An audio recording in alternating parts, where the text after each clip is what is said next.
Les premières images montrent des colonnes de fumée au-dessus de Téhéran. Samedi à l'aube, Israël, avec l'appui des États-Unis, lance une offensive d'ampleur contre l'Iran. Objectif affiché, frapper des cibles stratégiques liées aux capacités militaires iraniennes, selon Tel Aviv et Washington. Mais sur le terrain, les images montrent aussi des infrastructures civiles touchées. Dans le sud iranien, à Minab précisément, des engins lourds fouillent les décombres d'une école frappée en pleine journée. Selon la justice iranienne, le bilan est d'au moins 85 morts. Le président iranien Massoud Pezeshkian dénonce une attaque barbare. En riposte, Téhéran tire des slaves de missiles. Dans le nord d'Israël, à Haïfa, les secours inspectent un immeuble résidentiel endommagé par l'impact d'un fragment de projectile. Selon des images diffusées par l'armée israélienne, le chef d'état-major Eyal Zamir supervise les opérations depuis un centre de commandement. L'armée parle d'une opération d'une ampleur inédite. La tension dépasse les frontières des deux pays.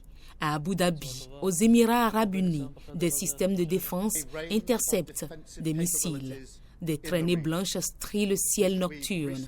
À Londres, le Premier ministre Keir Starmer annonce l'engagement d'avions britanniques dans des opérations défensives régionales. De son côté, l'Organisation des Nations Unies appelle à la retenue.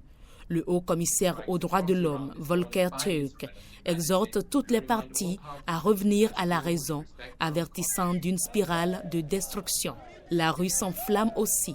Au Pakistan, des manifestants chiites dénoncent les frappes. À Washington, devant la Maison-Blanche, des Américains s'interrogent sur l'engagement de leur pays. Frappes ciblées, représailles croisées, alliances mobilisées. En quelques heures, le conflit a changé de dimension et a franchi le seuil critique. Et la grande inconnue demeure. S'agit-il d'une démonstration de force ponctuelle ou du début d'un embrasement durable au Moyen-Orient? Pour l'heure, la situation est très évolutive et les autorités des divers États évaluent les bilans complets des combats et des frappes en cours. Les chefs d'État sont indemnes, mais plusieurs sites militaires et centres stratégiques ont été visés. Pour rappel, selon des rapports d'organisations indépendantes sur la guerre précédente de 2025, plus de 1190 personnes sont tuées, plus de 4000 blessés, des millions de déplacés.